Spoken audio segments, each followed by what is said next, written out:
Senhoras e senhores, com muito prazer, com muita alegria, estamos iniciando mais um programa ASP-UF em Ação, da Associação de Professores Aposentados da Universidade Federal Fluminense, em convênio com a Pró-Reitoria de Extensão da Universidade. E estamos iniciando uma sequência de programas sobre os direitos humanos fundamentais. E em cada programa abordaremos um aspecto desses direitos fundamentais. Hoje, nós contamos com a participação da professora Sueli Gomes Costa e vamos abordar mais especificamente o respeito à vida e à dignidade. A professora Sueli é formada em Serviço Social pela Universidade Federal Fluminense, também em Economia e também tem pós-graduação de História na própria Universidade Federal Fluminense. Além disso, ela é pesquisadora e a pesquisa dela se desenvolve muito na questão da história da mulher no Brasil e também nos estudos de gênero. Ela tem também uma experiência internacional de estudos na França, quando teve oportunidade de ser aluna de Celso Furtado e também aluna do célebre Padre Lebré, que é um dos idealizadores e um dos que deu muita, diríamos assim, assessoria no período pré-Concílio Vaticano II. Então, professora Sueli, agradecemos a sua participação, a sua presença e queremos começar por colocar direitos humanos é uma conquista, é uma luta e ela continua. Continua. Meio devagar, mas continua. Eu quero iniciar primeiro agradecendo essa oportunidade de refletir sobre coisas tão importantes, tão atuais e tão desafiadoras, né? E começaria com uma parábola, um escrito lindo do Saramago, quer dizer, uma parte ele é lindo, noutra parte ele é menos lindo, que se chama Justiça Passando pelos Sinos. Ele conta a história de uma aldeia perto de Florença, no século XVI, e fala dos toques do sino como forma de ajuntamento de pessoas. Em um determinado dia, nessa aldeia, os sinos tocam incessantemente e era o toque de finados, sem que ninguém soubesse de morte alguma. A população corre para o lado da igreja e fica à espera do sineiro, e, para surpresa, não foi o sineiro que apareceu, foi um camponês que anuncia esse toque de finados, porque para ele a justiça tinha morrido. Isso se dá diante da apropriação de terras camponesas que um determinado visconde, ou conde, ou marquês, estava realizando naquela aldeia. Então, essa manifestação de injustiça, né, é algo que preocupa essa primeira parte da reflexão do escritor português José Saramago. É muito linda a reflexão dele sobre o toque dos sinos. O que eu diria é que nós não escutamos mais os sinos. Primeiro porque os sinos hoje estão voltados para alguns poucos rituais religiosos e os barulhos da cidade, os ruídos da cidade não nos deixam ouvir sinos. Mas, ao mesmo tempo, ele tem uma brilhante percepção de que os novos tocadores de sino seriam os movimentos sociais, né? As formas de associação humana em luta. Quer dizer, ele desdobra esse pensamento para alertar para essa possibilidade, né, de que as pessoas se juntem e façam as suas mudanças. Que bom, quer dizer... Mas tenta convocar a população Exatamente. para a Quer dizer, luta dos direitos. Ele vê no grito das pessoas, né, os novos sinos. Quer dizer, é uma belíssima metáfora sobre os novos modos, inclusive de organização política e atualização dessas lutas.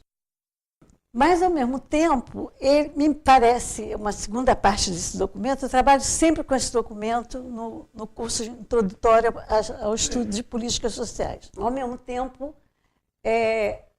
a gente percebe que ele é extremamente romântico em relação à Declaração Universal dos Direitos Humanos. Ele consegue ver nessa declaração como tudo que tivesse dito, que tivesse que ser dito, já tivesse dito, né?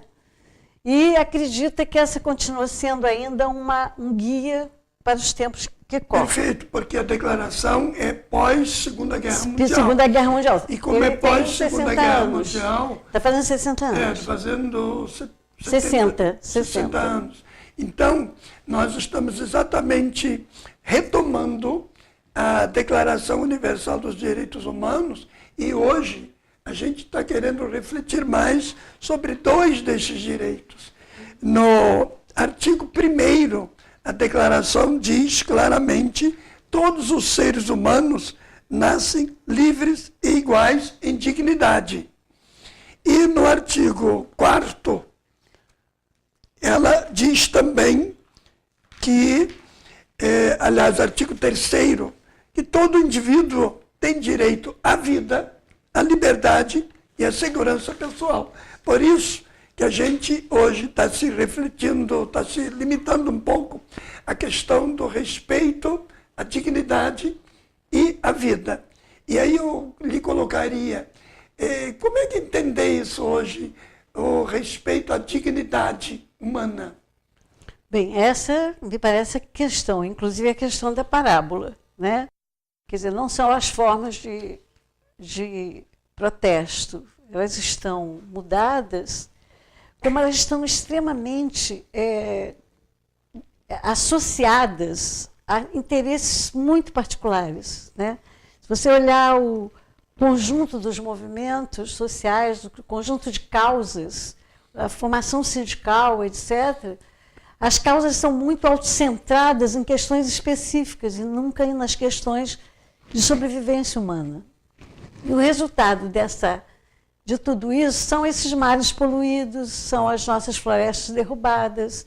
Quer dizer, há uma dissociação, né, dos homens com a sua própria vida, com a natureza, em formas de organização que nos isolam e não nos somam. Isso significaria que... Essa é difícil, nós não temos mais o sino que nos junte, né? As mensagens são muitas. Temos, sim, muitas organizações, mas autocentradas, voltadas para suas questões particulares. A gente poderia dizer um pouco que, em princípio, todos aceitamos o respeito à dignidade, mas na prática as formas de agredi-la negam essa realidade. Exatamente. Eu acho que esse é o dilema dos tempos atuais, são os dilemas que a gente vive. E aí a gente está exatamente, diríamos assim, entrando em questões que são muito específicas, que se referem à dignidade. Ou seja, como é que eu poderia considerar uma pessoa realmente sujeita da dignidade? Ou seja, ser respeitada na sua dignidade enquanto ser humano e enquanto grupo social. Olha, a gente tem que reconhecer que houve avanços democráticos no mundo todo. Quer dizer, a primeira ideia de que nós, seres humanos, seríamos iguais, né? O problema da igualdade, o velho problema da igualdade. Não somos, efetivamente, né? Então, a gente construiu uma sociedade profundamente desigual. Chegamos ao século XXI com muitas desigualdades no mundo inteiro, né?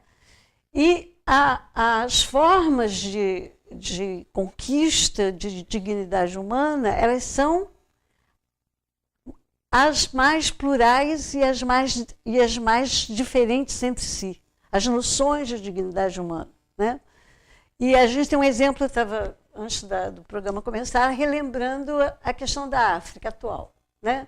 Aquelas pessoas que migram, que atravessam o Mediterrâneo, porque não querem ficar, não querem morrer nas suas terras e não encontram para onde ir.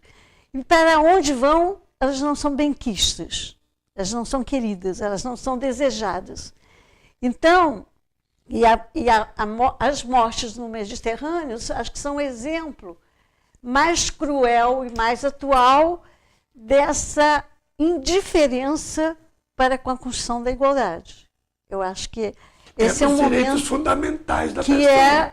Que é algo fundamental da sobrevivência humana. Que, na realidade, o fenômeno que a gente vê na fuga da África ou de países do Oriente Médio, tentando chegar à Europa, aí há uma série de conflitos que acontecem. O cruel é a fuga, você não tendo nenhuma segurança de que você vai chegar vivo para o outro lado, vamos chamar assim. E mesmo chegando à Europa, né, essas pessoas são discriminadas dos seus lugares de moradia, são discriminadas em relação aos seus empregos, quer dizer, os empregos que os europeus não fazem mais são os que sobram para essa população sofrida, né?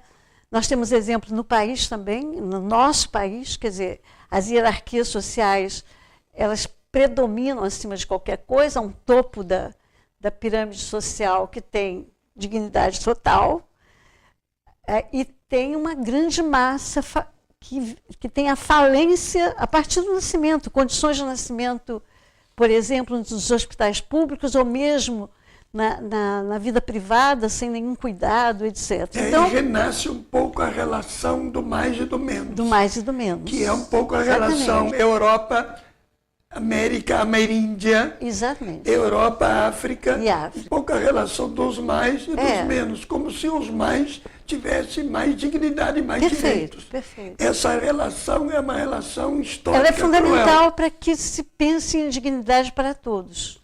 Quer dizer, eu acho que quebrar esse mundo desigual, né, já foi, inclusive, uma experiência através do socialismo, que também se frustrou, ele criou profundas desigualdades e muita violência, inclusive.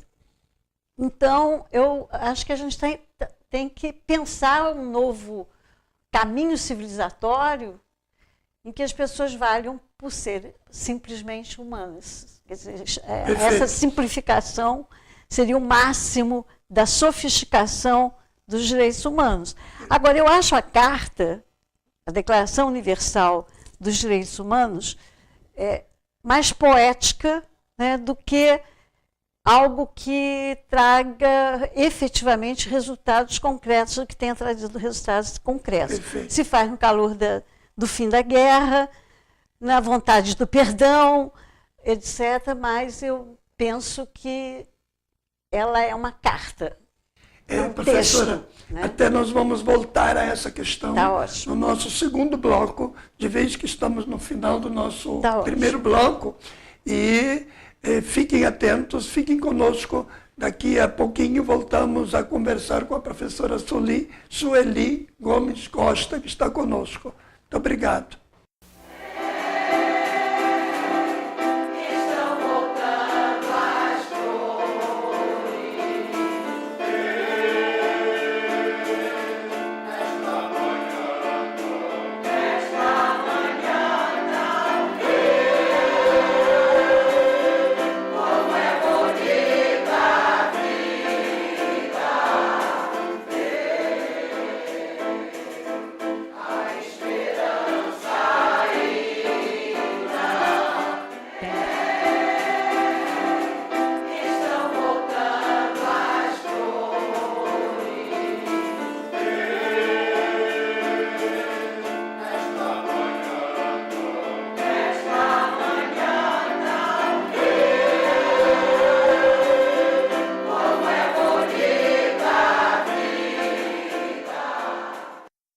Telespectadores, voltamos ao programa Direitos Humanos Fundamentais, enfocando mais especialmente hoje o respeito à dignidade e à vida.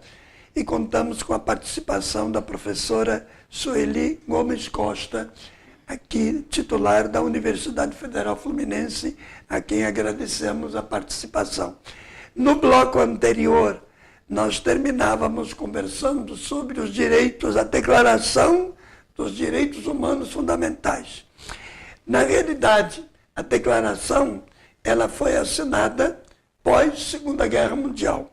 Então, como é uma declaração universal, ela inicia com questões bem amplas, bem genéricas, de alguma maneira mostrando algumas utopias. E nas utopias entra um pouco a questão, diríamos assim, de algo que os homens declaram, mas sabem que vai ser difícil de ser atingido. Como é que você vê a questão da declaração fazendo esse conflito com a visão do Saramago, que os sinos poderiam estar tocando outras questões para convocar a sociedade? Ele reconhece, no mesmo texto, que a justiça morre a cada dia. Então, ele tem uma visão extremamente realista do que está em torno dele. Ao mesmo tempo, Saramago pensa que a Carta da Declaração Universal dos Direitos Humanos, ela produz, né, ou ela mapeia questões fundamentais da defesa da vida humana. Mas me parece que não é, para ele, há um tom de uma certa magia nessa carta que me parece ingênua, né? Eu acho que acreditar num texto escrito há 60 anos atrás, sem contextualizar o modo pelo qual nós marchamos hoje, é um pouco esqueceu o que seriam hoje as referências de felicidade, né? Eu acho que a felicidade hoje ele se constrói em torno de objetos, de riquezas, de poder, e muito menos dessa identidade que ele encontra, né, e que o entusiasma naquela aldeia do século XVI, perto de Florença. Então, essa ligação cultural hoje, né, em torno de um grande esforço de identidade humana, quer dizer, um ser se reconhecer no outro como ponto de partida para que todos se respeitem, é uma tarefa, olhando as guerras atuais, olhando as desigualdades atuais, olhando o processo de concentração brutal de renda do mundo. Eu acho que ela se desarma. A gente tem que repensar uma Carta Universal, talvez revendo a justiça.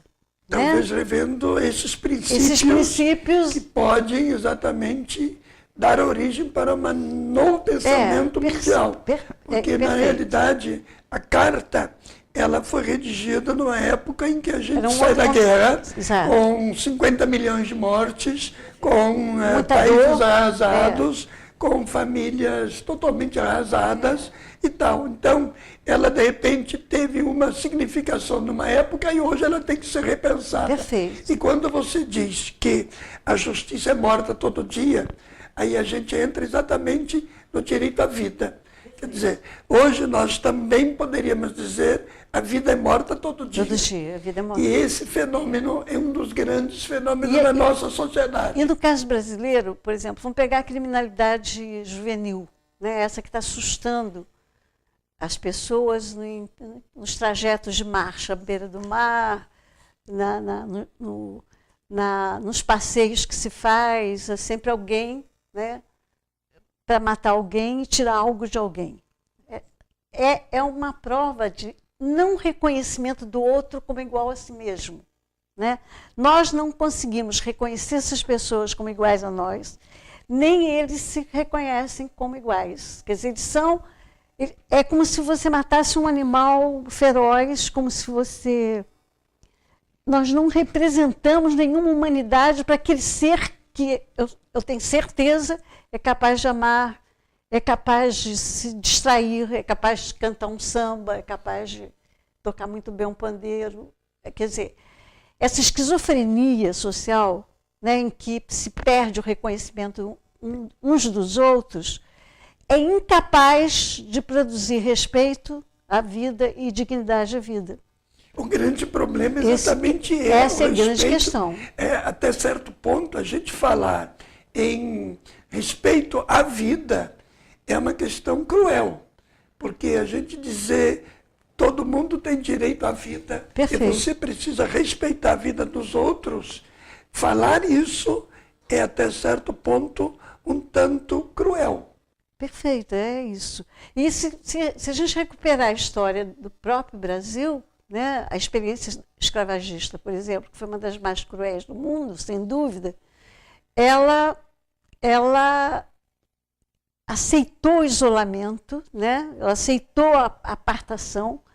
O modelo Casagrande-Senzala está aí posto, bonitinho, como manda o figurino. Quer dizer, o distanciamento dos bairros, dos lugares, dos modos de morar, dos acessos ou não acessos a formas coletivas de moradia no Brasil, por exemplo, de transporte. No Brasil, por exemplo, o pior está para as pessoas sempre mais pobres.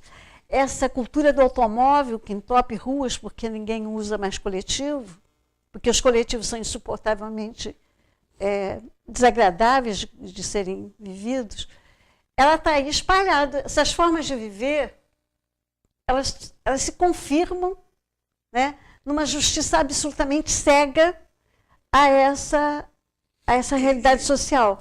Então, como construir dignidade se você não muda os termos dessa equação? E nas intervenções públicas sobre a sociedade, nem sempre é percebido, por exemplo, a questão do transporte. O povo tem direito ao transporte público de qualidade, mas isso não é nem sempre contemplado nas intervenções públicas. Então, são agressões à vida que acontecem todo dia. Elas podem não matar de vez, mas matam aos poucos. Aos poucos. E a justiça é muda a esse respeito. Né? Perfeito. Eu acho que hoje a justiça é o que ele diz, a justiça está morrendo todo dia. É a segunda parte do pensamento Saramago. E eu quero reafirmar que eu sinto isso. Quer dizer, o meu sentimento é de uma morte da justiça no sentido amplo da vida humana, coletiva da vida humana. Então, fazer o quê diante disso? Eu acho que a gente está diante de um desafio civilizatório. Quer dizer, essa construção da igualdade esbarra nas relações mais próximas, né? No tratamento que uma empregada doméstica recebe numa casa, por exemplo. Né? O emprego doméstico no Brasil, ele é herdeiro da escravidão. Então, como é esse trato diário dessa pessoa que mora na sua casa, muitas vezes, que vive na sua casa, mas que tem o quarto do lado de fora, né? Que tem tudo separado em algumas casas. Quer dizer, esse processo civilizador ele vai criar uma recriação permanente da desigualdade. As escolas públicas se tornaram lugar dos pobres. Eu fiz escola pública, meu pai era médico, e eu frequentei escola pública, tive colegas negros, tive amigas negras, nessa convivência. Quer dizer, as formas de socialização que a gente vive hoje, elas discriminam.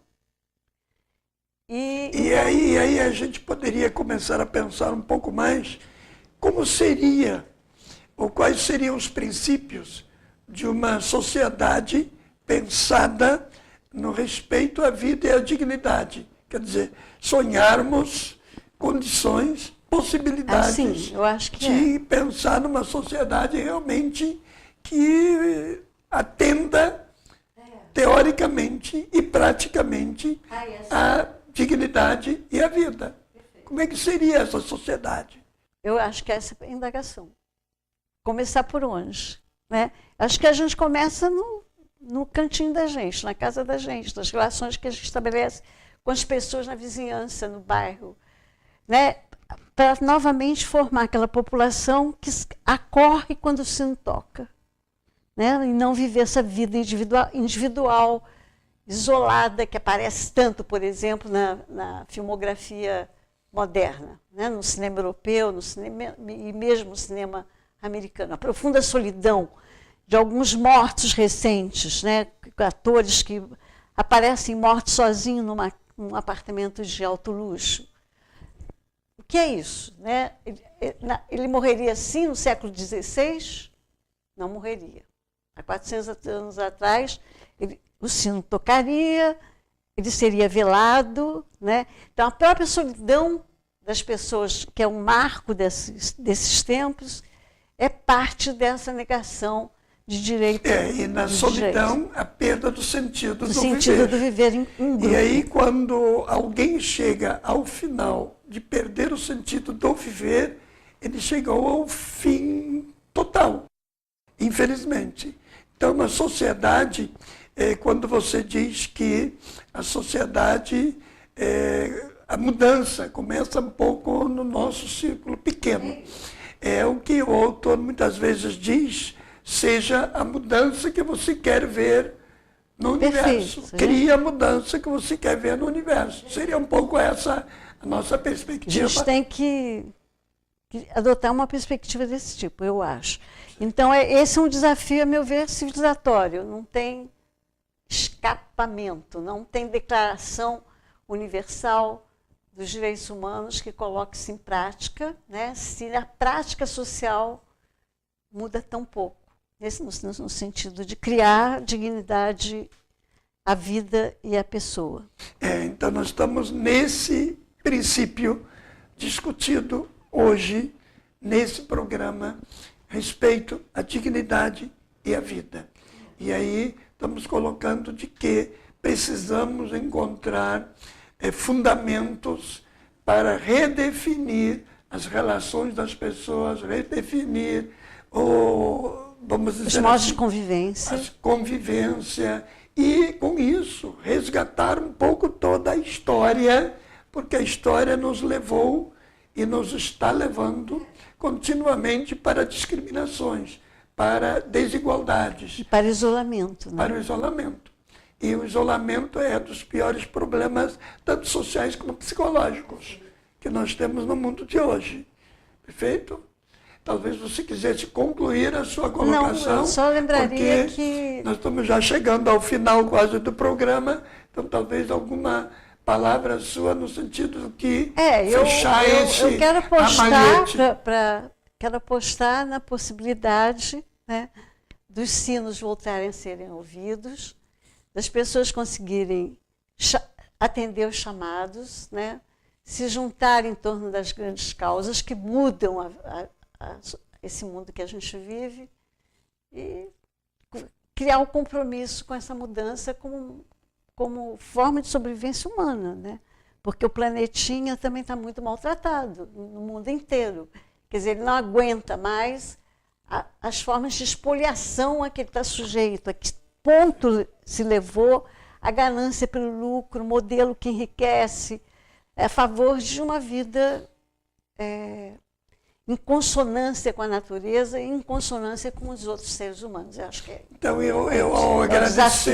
ao agradecer a sua participação, eu faço votos de que este programa seja também um sino que esteja convocando a sociedade para que a gente repense novos valores.